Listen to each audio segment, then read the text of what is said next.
Happy Saturday and welcome to the venue live. My name is Roger Ramirez and this is Houston's first online live performance venue brought to you from R&R Studio. We are here in the studio with Doug Westcott. Thank you for joining us, sir. Thank you for having me. Doug, tell us where you're from and tell us a little bit about what you're going to do today here. I went to school in Willis, but I normally classify with Houston just because everybody knows where Houston is. But yeah, I grew up in Willis, and what I'm going to be doing today is a little bit of live looping, a little bit of track play. I kind of like to mix it up in my live shows, and especially the first time I've ever done a live stream. So, super excited awesome. about it. Yeah, I was gonna say you're welcome, but that's kind of douchey. that was like the first thing I was gonna be like, you're welcome. No, thank you for being here. We really appreciate you. Thank you for having me. We have been looking forward to. I've heard great things about you, by the way. Thank you. The band Hennessy spoke great things about you. Red Iris said very good things about you, and Thanks, guys. And I looked you up, and I only read good things about you. Oh well, you must have checked only the right places. And Soundcheck was pretty awesome. Soundcheck, so it just confirmed all of that. Oh, well, you have a great voice, man. Great style. Thank you. So how old were you when you decided to start playing music, and how did you get into it? I started playing music when I was 11 or 12. And that's when I started writing songs. And we had a band called Iris when I was 13. Iris? Iris, oh, yeah, okay. 13 years old. And we played in front of the school at the pep rally. It was a big, it was like our biggest show. And then I was in bands all the way up until I got out of high school.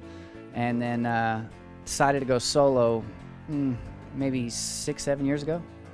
So I had I saw Ed Sheeran came out, and he had gotten big, and I'd seen what the loop pedal was, and I didn't know what it was before that. And I was like, you know what? I'm going to get a loop pedal. So I got a loop pedal, and then now I don't have to depend on anybody. Oh, you can't make it to rehearsal? So it's... Which is a big issue, man. It is. It's a big issue. It's a frustrating issue. Yeah. And so whenever you said you saw Ed Sheeran, did you walk to the pavilion? No. You live like a block away from it? No, I didn't walk, but I've seen him twice. I've seen him live twice. He does put on a great show, but the fact that he does it himself is what I was like, that's what drew me to it. I was like, man, I could do this. So now I do it. Awesome. So if I were to get in your car right now, what music would be playing? I'm hoping you had the radio on. I did, yeah. Right now I have Johnny Lang in the car. Johnny Lang. I'm not too familiar with that. He's a blues player from back in the day, and I just stumbled across this album, Lie to Me, and it's just everything you could want in blues music. So anything that has soul in it, you know. So one of those things that like hits you, and you like hear it, and you're like, wow, that's amazing. Are you stuck on it? Yeah. Oh yeah. And it keeps you in a good mood too. So I think that's what's more important. So tell us. Well, that's important to be kept in a good mood, by the way.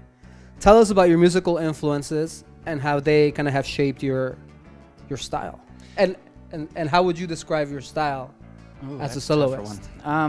My musical influences range anywhere from, I listened to a lot of John Mayer growing up, and I think I kind of sing similar to the way that he sings some of his melody choices. I think you sing better than John Mayer, but okay. Oh, well. He just had luck. My biggest influence is Tupac.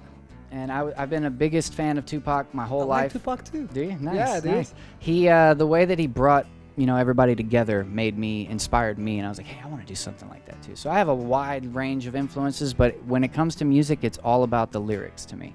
So if I can get into the lyrics, then I love it no matter how the music sounds. But if the lyrics are corny or trash, I just can't get into it. So I assume your style of songwriting, you write lyrics first, and then you put music to it. Most of the time, yeah. Most of the time. Every once in a while, I'll do the opposite. I'll be playing a cool riff, and I'll be like, oh my God, I got to write to this. I have to write to this. But most of the time, yeah, it's lyrics first. That's cool, man, because in the way that I write songs is totally opposite. I'm not so much of a, there's the guys that are just like awesome at writing lyrics, they can, and I've seen this. My brother-in-law, he's really good at it. He'll just think of something and then he'll just write something good. And I'm like, man, like I never would have thought of that, Yeah. And it makes sense, but it takes me sometimes weeks to finish a song, you know, sometimes years to finish a song. Yeah, true, very true. There's one song of mine that I don't play very often, but I wrote it 10 years ago, and I only wrote half of it, and then I finished it last year. Yeah. And I was like, man, that's crazy. It's almost like a full circle idea. It's really cool. It's really cool. So earlier we were having, before we went live, we were having a conversation about how I get nervous before like shows, you know, and I was like, you know, as many times as I've done this, I still get that little anxiety and you know, just get real fidgety. And then you were telling me a story about how you went through that. So I wanted us to talk about that here because it was kind of interesting what you did to kind of get over that anxiety that you felt. So yeah, tell us how you kind of... I used to get really nervous before shows, and I was always rushing to stay on track. I was always rushing to stay on the beat. And then I found out in July that I was playing with Blue October, and I was like, well, I'm going to be more nervous than I've ever been, so I'm going to have to prepare for that. So I rehearsed to try to make myself feel uncomfortable while rehearsing, because I knew I was going to be uncomfortable on the stage at Blue October. So I tied my belt super tight and did the set one time, and I wore all these baggy clothes and tried to do a set. I did a set naked in my living room. Did anything to make me feel uncomfortable because I knew I was going to feel that way on stage. And then it turns out that I get on stage and I wasn't nervous and I wasn't uncomfortable, and it was the first show that I wasn't nervous. And honestly, I get a little jittery sometimes before shows, but as far as nerves goes, I haven't felt it in a while. So it's actually kind of nice. It really is, because normally it takes 2 or 3 songs to get into feeling good. Mm-hmm. You know, when you can hit it on the first or second song, and yeah, I'm all for it. Well, that's very interesting. I've never really actually done that, practice naked. Yeah. But yeah, you know, it doesn't really work though, because you forget that you're naked. Like 5 minutes into the song, you're done. 5 minutes into the set, you forget you're naked. Oh man, and like now I'm not nervous anymore. Not that I was nervous. It's just that little. The uncertainty of things. I don't know. Yeah. I don't know. But I should, a little bit. Yeah, a little bit. So, any projects you're working on? Any new music? Yeah, I have 6 tracks right now that is unreleased, and we've just been waiting for the right time to release them. Also doing more recording, and I don't know if I'm supposed to say this or not, but there could be a chance that I'll be going on tour in 2020. And I haven't told anybody actually about it yet because it's not final, but there's a chance of that. So I'm just trying to keep things moving. As long as they're moving forward, then it's okay. As long as I'm still releasing music and more releasing music and just write to publish, you know, instead of hang on to these for years. I've been hanging on to 6 songs for over a year now, and that's hard. You know, the hardest part about it is waiting for the right time to do it and waiting for the right time to do it. Yeah. So hopefully that time will come soon. And it's true, man, what you were talking about, hanging on to songs. I'm a songwriter, and I've written like 40 or 50 songs, and you know, and maybe life just gets in the way sometimes. Yeah, that does. You know, our job, and I've been holding on to a lot of songs, and my producer over here, my other producer, the one who approves everything in the studio, she has been telling me to just do it, you know, just finish them, yeah, and release them, because it's just never gonna happen if you don't, you know. Right, and you know, if it was up to me, I could always tweak things and not want to release it. But I think the more you release, the better your chances are anyway, because as soon as somebody finds you, they can go and listen to all this music that you already have released. So it's a thin line, yeah, you know, knowing what to do and when to do it. But. Well, we're very excited about your. We hope everything goes well for you. Oh, and thank you. You know, your new songs. We're gonna be very. You know, I've never really heard you before, especially not like this. You know, it's like a private performance. Even though people are listening and watching, it's really kind of like a live performance for me, you know, at the end of the day. Well, thank you. And so we're very excited. So when is your next show, or where can people go and see you perform next? The next show is this next Thursday at BFE Rock Club, and I'm playing early that night, so it'll be if it's a weeknight, I try to play between 6 and 9 so that you can make it home in time, because a lot of people can't come, they have kids or something, but if you can, you know, make it home early enough for work the next day, then that's great. And then I have another show in December 30th at Acadia, and I'm sure there'll be more. It's just right now those are the 2. Cool. Your social media information so people can find you. You can find me on at Doug Westcott 88, and that's Twitter and Instagram, and then Facebook is just facebook.com/Doug Westcott 88, and I'll be right there. Or you can Google my name and find everything. You know what? That's what I did. Did you? I Googled your name. It's so much easier to tell people to do that now. Just Google my name, you'll see it all. And that's kind of cool because I guess people have Googled you. Yeah. And you come up, and you actually come up. You don't have to scroll through pages. Right. So I copied this quote from your bio, and sorry if I butcher it. They told me I can't. They told me I wasn't good enough.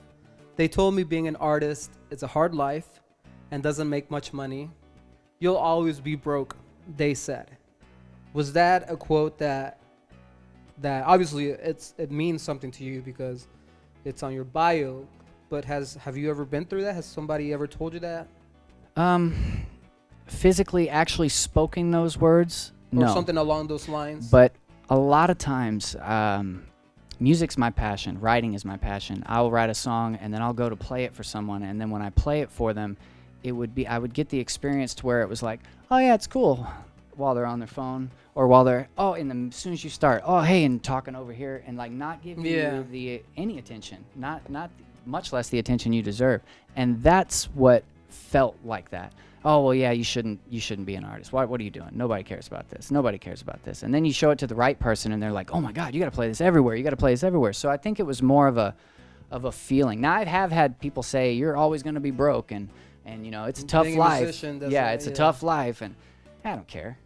I'd rather be happy. I'd be broke and happy. That's fine. And actually, that was the second part of the quote. Yeah, that was. I guess I should have copied the whole quote there. That's okay. I'm right here. But the second part of the quote does say, that who cares, pretty much, that you would rather do something that makes you happy, and you definitely perform like it makes you happy, man. Oh, it does. There's not a better feeling on the planet than getting off stage or having a crowd just right there paying attention to you. There's just no better feeling to me. Well, we wish you the best. Thank you. Tell us what you've prepared for us today. What are you going to do for us? I'm going to do a little bit of everything. I have, I'm going to do some live looping, and I'm going to do some tracks, and then also I'm going to play a couple new ones that no one's heard, actually, and the new one will be acoustically. What you're looping is awesome, dude. Thank you. I was telling you earlier, I have a lot of respect for loopers because it's not easy. No, it's not. And you hit one button half a second off time, and it's all messed up. And that's my problem, bro. Like, I forget. Yeah. Hold it for more than 2 seconds, turns it off. Right. Tap it erases. Right. It's it can be a big nightmare. Yeah, it can. But when done properly, like yourself, it makes it sound beautiful. Thank you.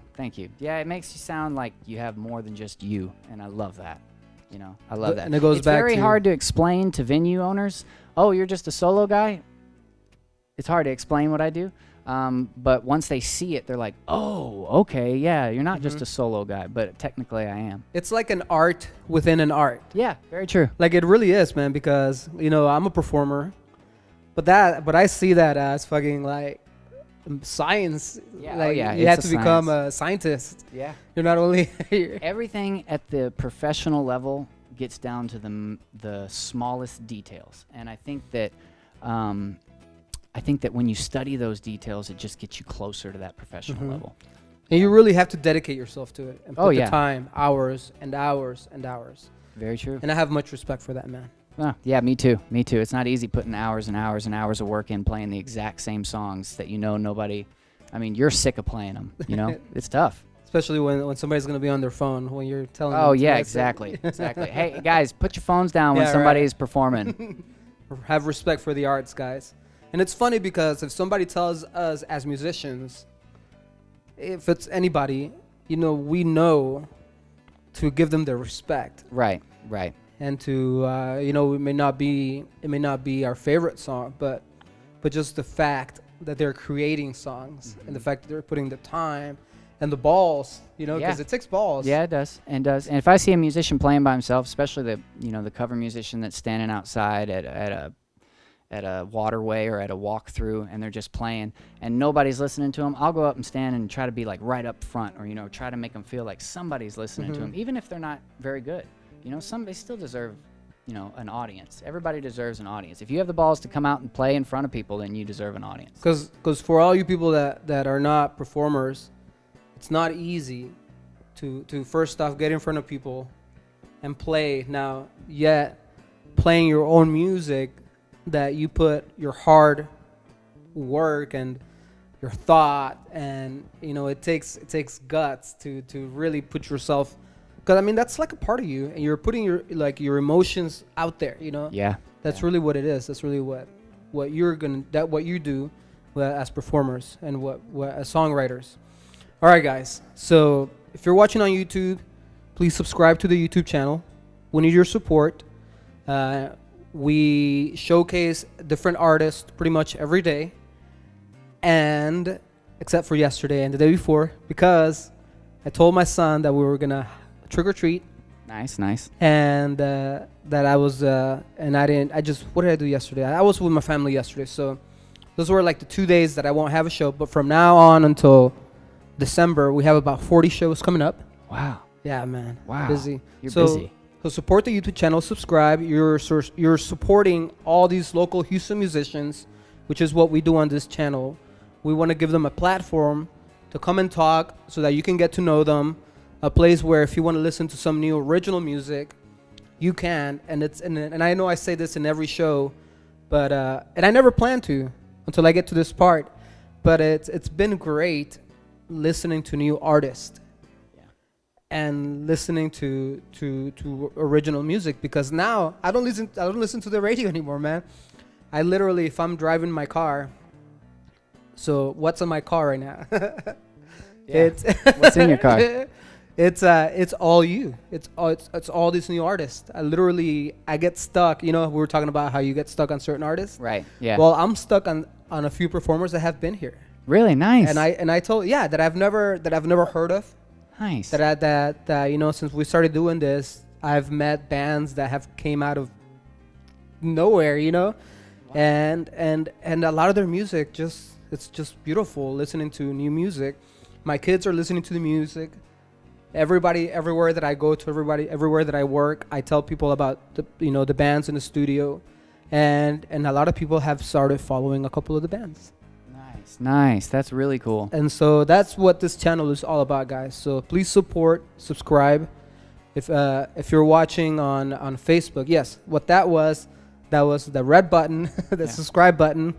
Also, go look for Doug Westcott's YouTube channel. We're gonna post up a link on the description of this video. Look him up. Subscribe to his channel. If you're watching on Facebook, share the event. Everybody that knows me, please share, so that Doug can have new fans that follow him. That's what this is all about. Yes, please. Getting new fans, spreading your music. And man, it's going to be awesome when people hear you. You're in for a treat. If you're watching on Twitter, retweet the event and give us a bunch of hearts. And before we start this performance, I want to give a shout out to our sponsor, Westone Audio. Thank you for the in-ears. Your Pro line, super dope. Everybody uses them in the studio. We have been putting them to work. We have had all of our artists either look at them, hear them, test them out. So if you're looking for in-ears, Westone is the place to go. Thank you, Westone, and we want your new line soon. Any final thoughts before we get started? Any shout-outs? No? No, I'm good. Let's get it. All right, guys. So we're going to take a break, and we're going to do this. We're going to take like a 30-second break while he goes and gets ready. Thanks, guys.